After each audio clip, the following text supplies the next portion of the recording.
What's going on, everybody? Mortem here, this time bringing you a look at Granblue Fantasy Relink, an action RPG meets JRPG that launched a few days ago from the time of this video, though right here at the beginning if I sound a little weird it is because I'm under the weather a bit, but nonetheless people had been asking me about this release, so I decided to take a look at it for myself, even if it's not a title I plan on reviewing. Now, at first, I didn't quite know what to make of this particular title, and I had to do some digging to really understand what it was and where it was coming from, and that is because Fantasy Relink here is actually a sequel of sorts to a game that came out in 2013 that was designed for mobile games and a web browser, whereas here we have a proper sort of premium release, so to speak, for PC. Overall, though, this game has a big emphasis on its action combat that you'll participate in via missions, and these can even be assisted with up to 4-player co-op, so you don't have to go it alone. Now, story-wise, though, we follow a group of skyfarers as they make their way across a skybound kingdom,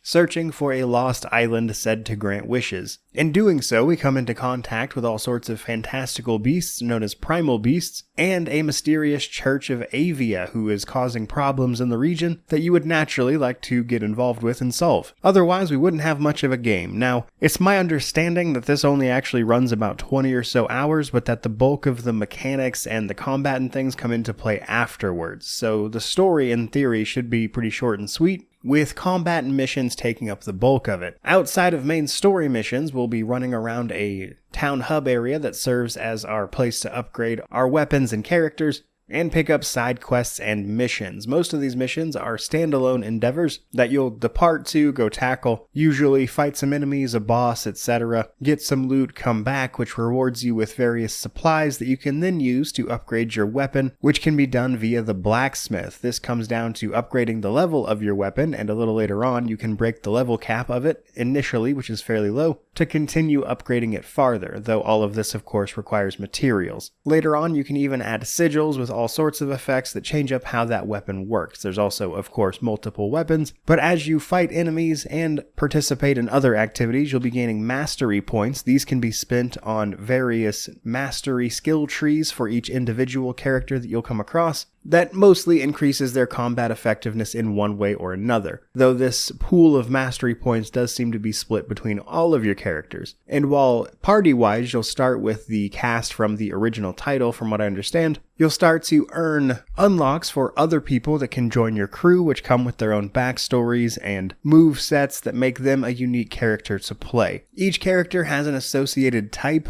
that is to say an elemental type like fire, water, etc., as does every enemy, meaning that certain characters are better suited to fight certain types of enemies, which brings us to the combat section a bit. So combat for the most part is a standard hack and slash, but it gets a little more interesting when you start dealing with multiple enemies requiring you to block, dodge, or activate your abilities. And while that might seem simple enough, just the simple addition of the art system allows you to play around with this a little bit. So as you attack enemies, build up combos, you can increase the power of any subsequent skill you use, which means timing those skills, which can include things like healing, etc., for exactly when you want to use them for maximum effectiveness, does have a little bit of wiggle room. As your characters attack enemies in combat, you can build up link attacks, that is to say, attacking an enemy simultaneously with your companions, and doing this enough can lead to a slow time effect that gives you an extra edge in combat as enemies are slowed down, and just attacking enough in general gets your meter charged up and allows you to do a big special move, and you and your party of 4 doing all of that at the same time, in quick succession at least, opens up further opportunities to attack enemies even more. Now, where it gets mostly interesting though is, I would say, the big boss battles.